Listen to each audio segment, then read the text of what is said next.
You're listening to a programme from BBC Radio 4. Good evening. By any standards, the Al-Hijra Muslim Faith School in Birmingham has problems. According to its latest Ofsted inspection report, the pupils aren't safe, the playground is chaotic, the pupils openly rude to the staff, the teaching's inconsistent and the school management's out of touch. It's in special measures and the government's ordered an independent academy trust to take over.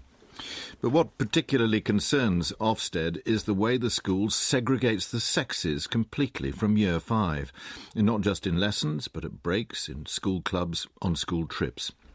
Ofsted says this is not just wrong, it calls it a kind of apartheid and says it's damaging for girls, but illegal under the Equality Act. There's been a long-running court case, and the appeal court will shortly issue a judgment with wide-ranging implications for schools elsewhere.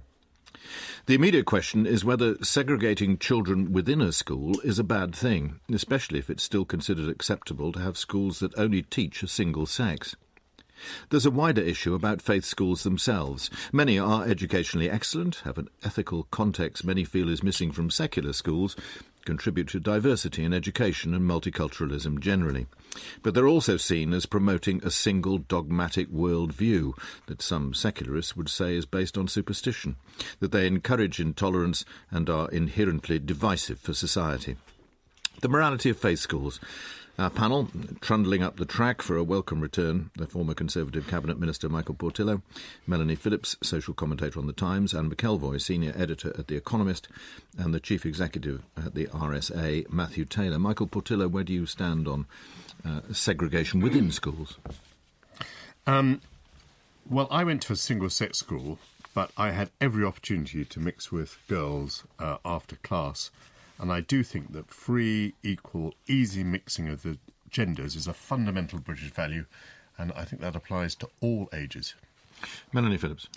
I don't think segregation in itself is a problem necessarily. What matters is whether boys and girls have equal educational opportunities, and there is no reason why segregating boys and girls within a school deprives any of them of those opportunities any more than a single-sex school does. What matters to me is not segregating children, it's what they are taught. Matthew Taylor. Well, I think faith-based gender segregation in schools, especially state schools, is reactionary and oppressive. And as for faith schools in general, I think we're stuck with them, but I would impose a requirement for a minimum of pupils to attend who are not of that faith, and if the school can't manage that, then they just have to close. Anne McElvoy. Well, I believe that there's a distinction to explore here between separate education for girls and boys, which we have in many different ways, and segregation. And I think we have to be quite careful when we mix up these things. My view of really whether schools should stay open or closed is, are they reasonable, are they tolerant, and is their education effective? I think there are many routes to achieving that, and that we have to be quite careful that we don't close down faith schools under the guise of something that we believe we should be pursuing that could be better done in a different way. Panel, thanks very much indeed. Our first witness is Asad Zaman, who's an imam based in Manchester, who also runs a private school for mainly Muslim children, and he's on the line now from Salford. Mr. Zaman, you support, as I understand it, the separation of the genders in school from, years 5 or 6 or so. Why? What's the most important reason in your view? I think there is absolutely no problem at all with the idea of segregation, and the concept of gender segregation in education is not alien to British culture. We have about 250 schools, fee-paying schools, either boys, which are about 100, and girls, about 150. So this is something very much embedded within British culture, not something alien to it. And all the results are very, very clear, which show that single-sex schools do provide a better environment for getting higher grades. Girls do far better. All the facts are there. The girls generally do far better in single-sex schools than they do in mixed schools, because obviously they have fewer distractions. Understood. Matthew Taylor?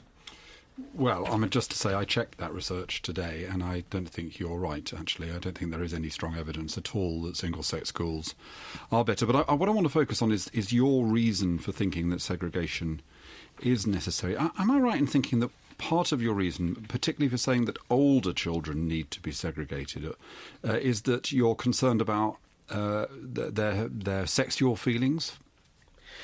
Well, we all know that around the age of about 10, 11, boys and girls become much more aware. And therefore, to help children to stay within the law says you should not have sex under 16. And therefore, if a school can provide an environment that enables a child to stay within the law, that minimises or reduces the possibility of them breaking the law, surely that is something that we should be celebrating, that should be encouraging, rather than... And do you think it's boys and girls equally who find it hard to control themselves sexually after they reach puberty? Well, look, we are living in a highly sexualised environment, and there have been so many programmes on television, on the BBC and others, which tell us the amount of access that boys are having to, say, pornography on the internet, and the way that is affecting their attitude towards girls. So therefore, a much healthier environment in which that possibility of either sex being exploited and being abused surely has got to be something positive. So just to clarify this, because you're very, very clear, I think, which is that you think, as it were, enforced segregation of young people will help them make wiser sexual choices. Look, this is a matter of parental choice. In terms of this particular school... But that's your view. You said it. Your view is...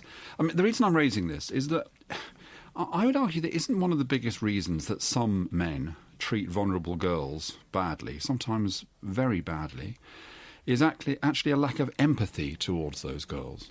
A lack of education, a lack of morality, a lack of understanding of who we are as human beings, how we should interact with the opposite sex or with the same sex. I mean, this is not just a case of sexual morality. This is a case of morality in general. Okay, so I think we agree about that need for kind of empathy. And I suppose my point is this: if I wanted to guide a boy towards treating a girl respectfully, I think they're more likely to get good advice from a girl than from, for example, an ageing male imam. Well, it depends who the ageing male imam is. Of course. If you're not someone but do you from think the what I society... was saying is if 14-year-old boy was to talk to a 14-year-old girl and say, how do you want to be respected and treated, and isn't that a really good way for a boy to understand, to empathise, to understand what's appropriate? Look, within a faith environment, it becomes very, very clear as to how we interact with the opposite sex, the level of respect that we ought to have. Isn't the point you don't interact with the opposite sex? In generally speaking. I mean, in this particular school, the Hijra school, it is a co-ed. There are boys and girls studying side by side, except they are separated during various activities. So they are within the same environment, and they are interacting. And besides, when I personally went to a boys' school in Birmingham, and I went to university. University, yes, you interact with with both sexes, and outside the school environment, you're interacting with the opposite sex as well. So I don't really see where the problem is. Michael Butterman? Your last answer has made me more confused about your position, because I assume that the opportunity of sexual intercourse in the classroom must be very limited. I therefore assumed that you believed that boys and girls of this age shouldn't be meeting outside the classroom, where they would have more opportunity. It's not what I believe. It's not what I say or you say.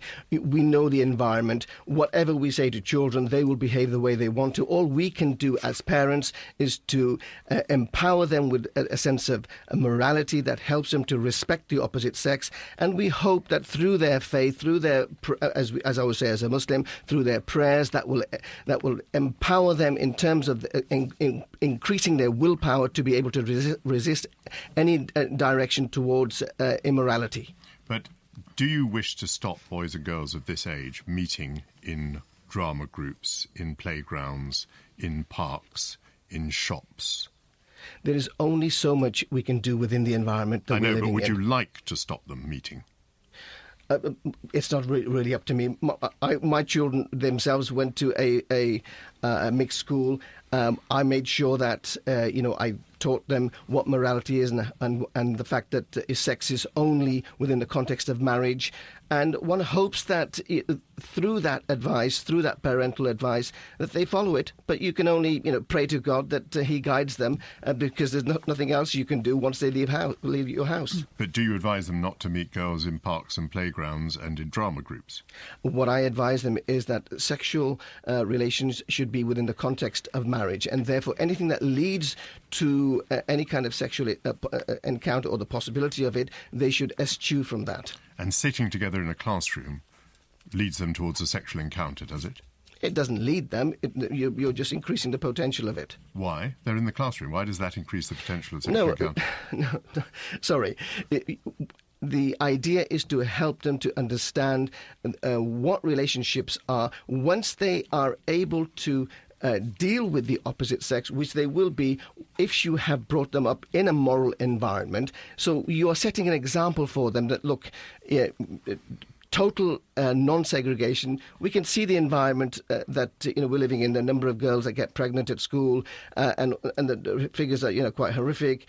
All the latest surveys that I've read say that half of all 14-year-old girls are having regular sex. Is that the kind of environment that we want to encourage or to discourage? I just want to get to the distinction between single-sex schools, of which, as you say, there are lots, and what was going on in this school, which was a mixed school where the genders were divided. Don't you think it is quite different that the boys and girls go to the same building, and then it is implied that gender is such an important difference that they must be led off into different parts of the building to enjoy their education? That's sending quite a strong message, isn't it? Well, one of the impact of that is they will be more morally conscious, and at the same time they produce far better. I mean, look at this particular school, the Hijra school. It was started in '88, and they had an Islamic ethos. They had segregation from day one. Suddenly, the inspectors. They give a report now saying that there is a problem with segregation. For 30 years, there was never a problem with segregation. And then this is an excellent school with an 86% GCSE pass rate, A star to C. It's one of the highest performing schools in Birmingham, and yet it has been marked inadequate and put into special measures. Something has gone wrong with the way that inspections are being conducted, surely. Adam Assad Zaman, thank you very much indeed for joining us this evening. Thank you. Our next witness is Iram Ramzan, who's founder, editor of the website Sadar, which means Our Voices. She's a Muslim, and also one of the signatories to a protest letter against the segregation at this particular school that was published recently. What's at stake here, in your view? She's on the line from Salford. Hello. Well, I believe this case demonstrates something that a lot of female and Muslim activists have been seeing over the last few decades, which is the undermining of the right to equality for women and girls of Muslim backgrounds. We've seen the rise of fundamentalist patriarchal movements which seek to reinforce regressive gender stereotypes and restrict women's rights in an attempt to deny women their full and equal participation in public life. Melanie Phillips. Could you explain why or whether you think that segregating boys and girls within a Muslim school or a faith school is any worse than having, say, a Muslim or any other single-sex school? Well, I think I don't agree with the idea of single-sex schools in the first place anyway, but I guess the argument that is made for single-sex schools is that they do allow for boys and girls to flourish academically, and some studies have been done that would show that, although as we've heard earlier that those figures are disputed. I think what we also need to bear in mind is the intention behind the segregation. In this instance, at the Al Hijra, I think we need to remember that the reason that Islamic schools are segregated are not in order to enable girls to flourish academically, but because they're primarily, in certain very austere interpretations of Islam, they're seen as the source of temptation and male arousal from puberty onwards. And unfortunately, in some circumstances, puberty can start as early as 9 for some of them. So from 9 onwards, they can be ordered to be veiled, segregated, and prevented from taking part in many activities together. Okay, but we're looking specifically at this business of segregation, and I want to sort of continue to focus on that. There is no suggestion, there's been no suggestion by Ofsted in the case of this particular school, for example, that the segregation of girls and boys is a matter of concern because the girls are being subject to an inferior educational experience. The only concern seems to me to have been the concern that boys and girls aren't socialising. So and indeed the High Court found there was no discrimination here against girls. Obviously, the appeal court has yet to rule, Yes. but there is no evidence that this discriminates against girls. That this leaves girls in an inferior position because of the segregation. Well, that is being challenged at the moment, as you've pointed out, and also I think if in this school, there were books in its library that condoned rape and violence against Sure. women. It's a school where misogynist modesty codes are enforced on girls Sure. as young as 9, forcing female pupils to cover up. It's a school that applies a regime of complete segregation for all absolutely. lessons, breaks, school clubs, and trips. And I think it's about the intention as well behind it, because they are taught from a young age that it's wrong for boys and girls to Yeah. mix. I think that is a cause for concern for me. I understand, but aren't you confusing the values that are being taught in such a school with the segregation? You mentioned the book in the library. Supposing, for example, that boys and girls in this school were being taught in the same class, but were being taught that women should have a subservient role, were being taught that Islamic doctrine was not simply a religious belief, but was established fact, and a whole range of other stuff. Would that be okay in your view? I don't think that's okay at all to be teaching young children such regressive and backward. So the issue is not segregation for you, the issue is the values being taught, isn't that right? I did say earlier on as well, segregation is an issue for me. I think it's absurd that in 21st century Britain that we can't educate children together. Why do they even need to be separated? I think maybe there might be certain activities where they can be separated, such as PE, for example, but I don't see the need for segregating boys from girls, and especially from the age of 9. What are we teaching them that from that age onwards that suddenly they're going to instill certain values from one another? They're going to arouse temptation in boys or girls? Anne McElvoy? I want to explore this dividing line in your mind between separation and segregation. Surely it's okay to be separate, subject to being taught reasonably and to respect and accept the values of other people, and it's the segregation that's wrong. But we seem to be moving from one to the other with disturbing rapidity. I think I've made myself clear, and to be honest, many women's rights campaigners and Muslim people themselves are speaking out against Many this women's issue. rights campaigners often have a lot of time for separate spaces and separate spheres. They probably do, but we're specifically talking about, say, Southall Black Sisters and Inspire. These are quite progressive groups, in my opinion. In your opinion, that is a very key phrase, actually, because we all have opinions. I have opinions on education. I have Yes, we opinions do, on... yes. And that's absolutely fine. But I think here we're on the moral maze. What is inherently wrong, do you think, about people exercising choice to be separate, even if some of us don't approve of it, as long as they're not inculcating harm into others? Well, I would argue that there are harmful values being taught at this school. I've already mentioned yes, the just, books. You have. Sorry, you have. And also, so again, time it's short, also, Ms. it's also about Ramzan. the intention, though. Sorry. It's also about the intention behind this. Why exactly are boys and girls being separated at this school? I understand and that. it's because but of to you, that's the certain moral religious values. That's the moral risk. Then is what is being taught. But let's just come off the school for a second and go a little bit broader as we close.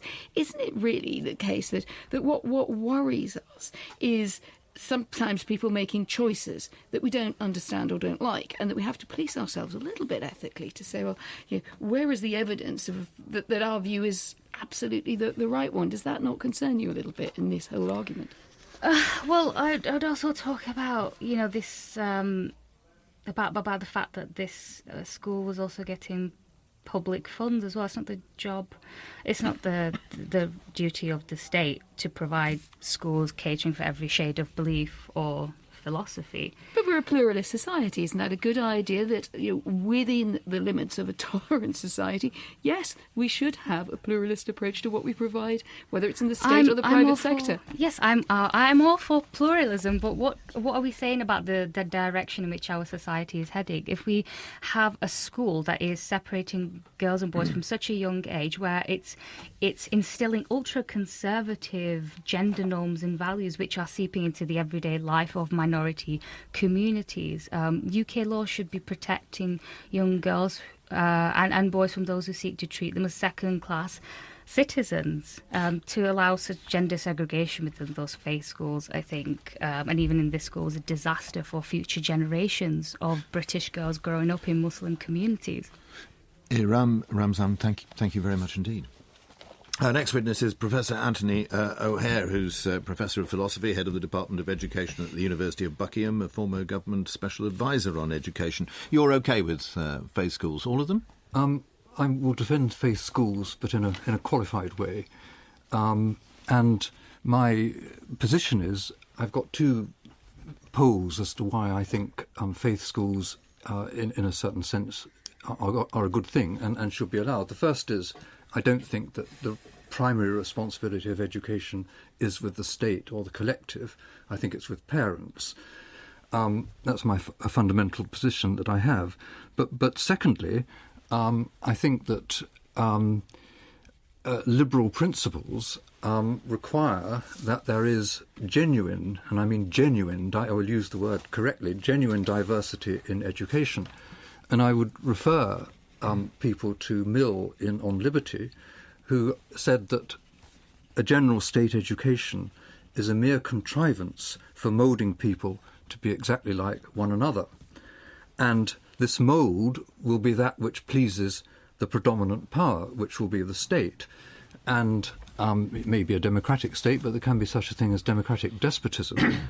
And I think that I would pursue the Millian line by saying that there is no monopoly of wisdom in any field, and particularly not on education, which is an essentially contested concept. And so the idea that the state should lay down exactly what happens and impose that on everybody, I think, is a form of despotism. Michael Portillo? Very clear and powerful points. When you look at Northern Ireland, though, where the communities are still at odds with each other along a religious divide, don't you suspect that segregated schooling is actually perpetuating the divide?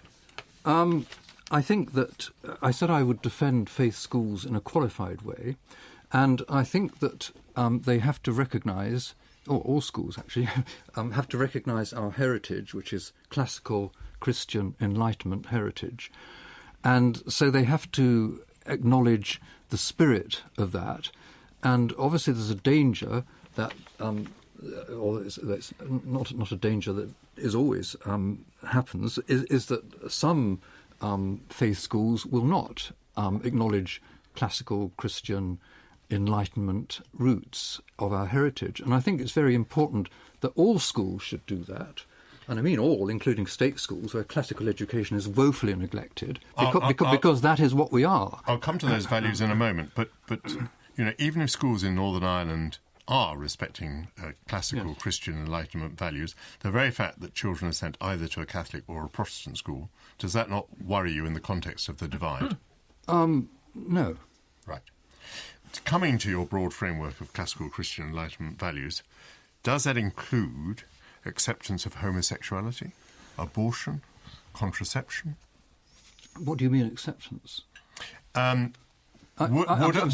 a school that said homosexuality is unacceptable, abortion is unacceptable, contraception is unacceptable, would that school fall foul of your limitations?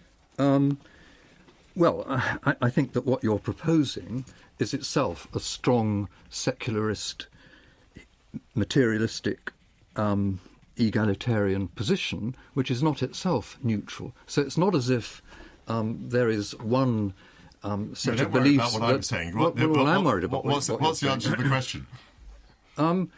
I think that if a faith condemned these things, which actually was true of most of Christianity until very recently. Yes, exactly. I think they should be allowed to teach this. Yes, They should be allowed to condemn them. Yes. well, they should be allowed to teach it. Yes. Thank you. Matthew Tanner? Do you think a school can promote faith without being a faith school? Sorry, I don't understand. What I mean by that is how would it be if we said that parents should be free to choose schools that emphasise the value of faith, but not that we should allow schools which are effectively only open to one faith? So, the freedom of parents to choose the education they want for their children. They want a school that emphasises faith. That's fine. That would go along with your principles, but not to go so far as to say that we would have schools which effectively are only open to children of one faith. I think that. I don't know who's going to legislate this. I don't. I'm asking for the principle. I'm asking for the principle. Would that be a good balance between the concerns that you have, that it gives parents freedom, but it avoids segregation? I would actually prefer that the school admissions should be dictated by the school. So if the school said we only want, you have to be a Catholic to come to this school, that's fine by me. Okay, so providing, of course, that the school operates within the general liberal framework that I've been mentioning. When we face moral dilemmas, we have to look at the real world consequences of things. Now, the real world consequences of your position would be, and already is actually, the rise of more monocultural faith schools. What I'm trying to do is achieve a balance here between two core Enlightenment values, the value of freedom and the value of universalism. It seems to me you're only interested in freedom. You're not interested in the universalist principle.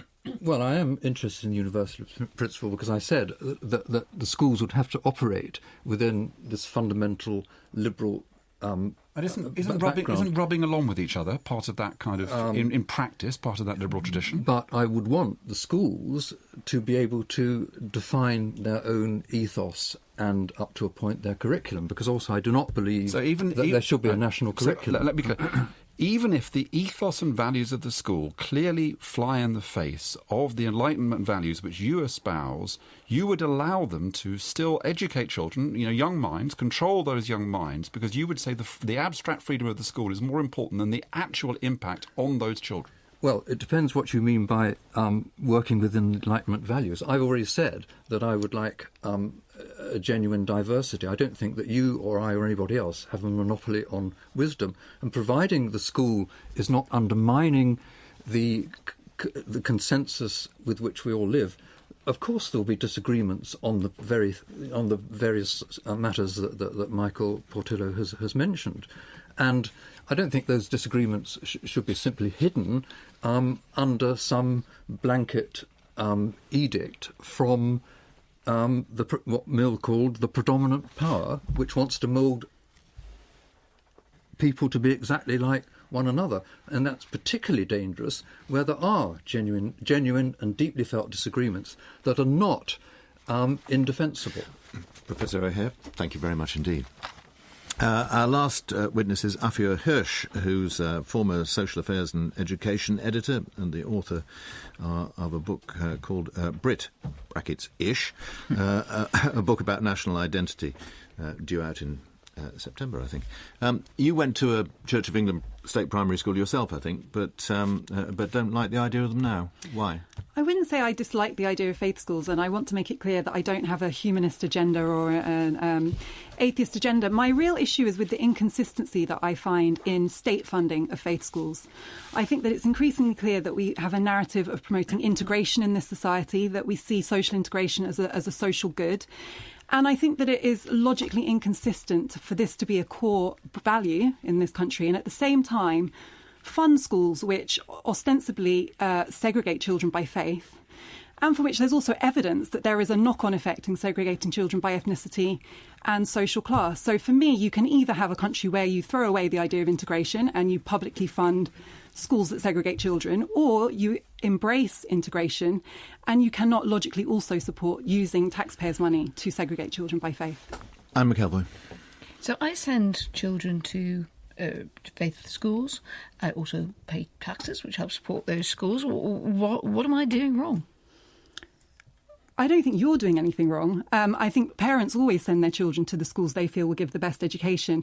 I don't know your personal circumstances, but the evidence is that across Europe, faith practice is in decline, especially church membership is in decline. At the same time, faith school attendance is on the increase. And the only so people would seem to like faith schools, the conclusion that most researchers have come to is that the reason that parents are sending their children to faith schools is nothing to do with the doctrine of faith, but because of the academic results that they deliver. And in this country, it's certainly true that do the researchers have a window into all those parental souls? They don't have, but they have matching the practice and religious attendance that underpins faith against the numbers of faith school attendance. So the fact that faith schools are becoming increasingly popular in a more secular society suggests that it's not necessarily just to do with religious values that people choose them. And anecdotally, I know many parents... It might also be that parents have certain values and they may themselves not be absolutely religiously observant, but they might like the feel of those values. They might like the fact that they're often set against an aggressively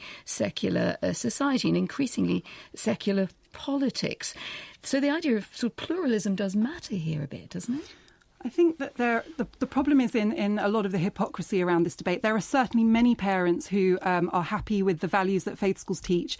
There's also, I feel, an increasing discomfort with schools of particular faiths and the values that some of them are promoting. And I feel that it is very problematic to single out faith schools of particular faiths, especially Muslim schools, which we've seen a disproportionately higher amount of concern about. I think that the reason politicians are unwilling to touch this is because Church of England schools are so popular with parents. But I think that in the interest of fairness... Why not simply deal with the schools that are causing, or perceived to be causing, problems and leave the rest alone? Why would that not be the more sensible way to go than pussyfooting around things that are problematic? I would certainly advocate dealing with the schools that are problematic, but even the schools which are not problematic, there is evidence, for example, that Catholic schools select a disproportionate number of more affluent pupils than schools that are not Catholic. So there are the issues of the faith in question, but there are also the broader social implications of faith schools and the fact that they do have segregationary tendencies that reach beyond faith. And I think that is very problematic and needs to be addressed. Melanie Finnis? You say integration is a core value. Integration, though, into what? Presumably what you're getting at is integration into British values. That is what our core value is, that we should integrate into British values. Is that what you're saying? It is what I'm saying, with the conditionality that I don't think that we have in any sophisticated way articulated what those values are, and that's a separate but related problem. OK, well, let's park the fact that we don't know what they are, but we think that we should be integrating into them, which is a bit of a strange concept. But anyway, do you therefore think that British values are more valuable than other values when it comes to integrating children, the need to integrate children into schools? Well, it's difficult to say that in the abstract without having articulated what British values are. I personally don't agree with Anthony O'Hare that we should be promoting Christian Enlightenment values, because I don't think that we have arrived through any consensus at an agreement that that's what British values are. So what are the values that you want to integrate children into? I personally, and I have no particular legitimacy to say this, but I would say that tolerance for other beliefs and cultures and awareness for young people about healthy relationships, social and sex and relationship education is key. I think we should be turning out adults who understand consent and healthy relationships. Okay. These are all things that would be part, for me, respecting free speech and individual choice. OK. But indeed, tolerance, I would agree with you, is absolutely core British value. But you're not prepared to tolerate those parents who want to segregate children on their grounds of their deeply held religious beliefs. You are profoundly intolerant of religious belief. I'm not, and I don't in any way... You just exhibited it. I don't in any way seek to criticise the role of faith in society. I think that faith absolutely has a place in people's identity, heritage and life. Even However, faith that preaches intolerance in your book. I don't think that the place for faith is schools. I don't think that state-funded schools should be segregating children by faith. We wouldn't tolerate this in any other aspect of the Where public do you sector. think the concept of tolerance comes from? Imagine hospitals or trains segregated by faith. It's inconceivable. OK, where do you think the schools are concept so of tolerance comes from, if not from Christianity and indeed the Jewish values that informed Christianity? Aren't Christian faith schools actually the very embodiment of core British values?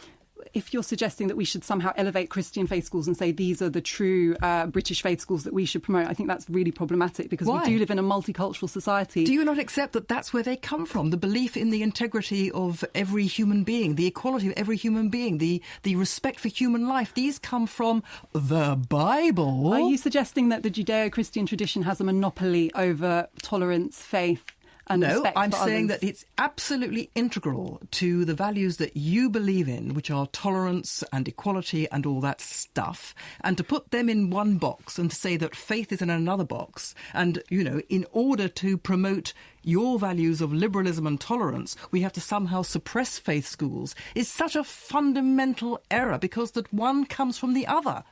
I think that, to me, is kind of symbolic of the problem with faith schools. You end up supporting one specific doctrine or tradition over others, and I think that is completely unsustainable in a multicultural society where we have different traditions, each of which have their own merits and their own traditions of tolerance and respect for others. And I think that to promote one over the others is incredibly divisive and a great example of why this is a problem.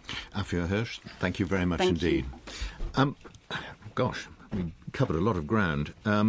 Michael Portillo, what did you make of our first witness, the Imam from Manchester, Mr. Zaman? His first argument, interestingly, was the higher educational advantages of segregating the sexes, but it came down to sex in the end, didn't it? I feel a sense of failure in as much as we didn't quite pin him down. I mean, Iram Ramzan, the second witness, made the point that she thought the intention behind this segregation was the idea that girls, in particular, could cause arousal in boys. And I thought Asad Zaman sounded rather as though that's what he thought, but we never quite nailed him to the sticking point of saying that. But much of what he did contribute implied to me that he thought that from a certain point onwards, children were sexually driven, that arousal was the thing that had to be avoided, that sexual intercourse was the most important thing to avoid, that this might be not only in the classroom but outside the classroom. So I have a feeling that he was saying something awfully like what the second witness suspected him, or rather suspected was an agenda. Anne McElwain? Well, I think it was an interesting segue, that, because I think Michael is right. I think effectively what Mr. Zaman was preaching was a segregationist view of education, that segregation being that he really didn't trust girls and boys being in the same space very much at all, and he was trying to find ways to justify that. But what Ms. Ramzan was saying was she seemed to start out saying that she disliked this segregation, and I think she heard correctly what the first witness was saying. But then it did shade into any critique of separateness, at which point I think something came up which was going to thread through the programme, was people just saying, you know, here's something I do like, here's something I don't like in education, and then saying that they disapproved of other people wanting it. I think at that point, you know, that difference, and it's sometimes very difficult to bring out with the witnesses, nailing jelly to the wall on occasion, but I do think it's an important one. And it's also, you know, Professor O'Hare then went on to take it into a philosophical dimension. Well, we'll get to that in a moment. Matthew Taylor? You see, I thought, listening to Mr. Zaman, that there was a dissonance between what he has to say because his religion says it, and actually probably, from what I could tell, the advice he gives his own children, or, you know, what actually he accepts goes on in society. And I think that what worries me about faith schools is that it's a place where we take that ambivalence and we kind of say to children, we're going to force you into a kind of context which will somehow mean that you don't have to face these conflicts that we have to face and we have to deal with, and that worries me. Melanie? I think both of our first two witnesses embodied a confusion between values and segregation. You know, Mr. Zaman, I think your people are right to say that what Miss Ramzan suspected was what Mr. Zaman was sort of getting at.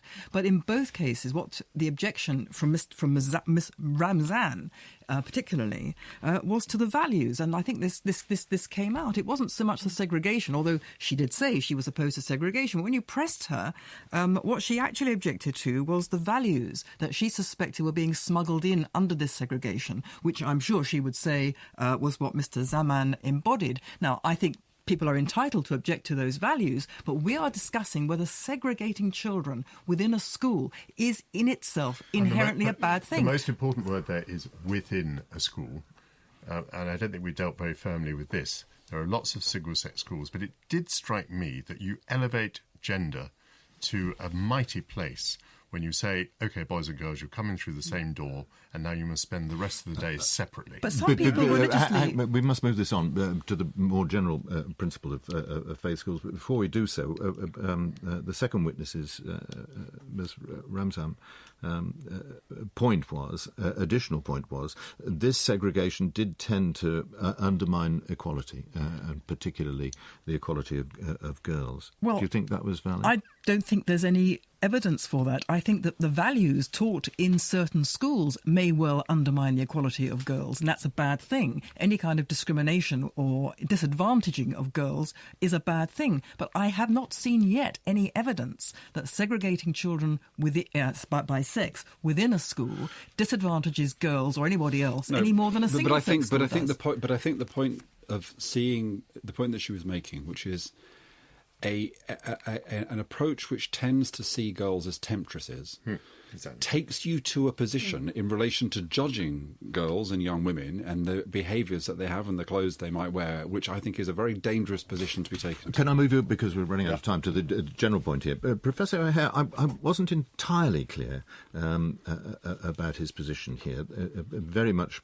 for faith schools, but within a context of a Christian Enlightenment. So I thought what was really funny or strange about Professor O'Hare is that he ended up with what felt like not a very British position at all, because he seemed to be wanting to promote abstract values, so the abstract value of parental freedom in the face of real-world realities. Because when I confronted him with the real-world consequence of this freedom will be outcomes that I don't think you want, he didn't really want to talk about the real world. He wanted to go back to the abstraction. The key word here for him was classical Christian Enlightenment values, because classical Christian Enlightenment values would include an abhorrence of homosexuality, abortion, contraception and premarital sex.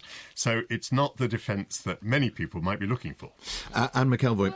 I disagree. I disagree. I just take a different view, Professor O'Hare. I thought he was very welcome to hear a liberal defence of faith schools. Thank goodness, there's plenty of us sort of liberal folk like faith schools, and I think we're in danger here of everything sort of being switched. The idea, all society's ills laid at their door. It's all about problems with Muslim schools. Can I just quickly finish, Matthew?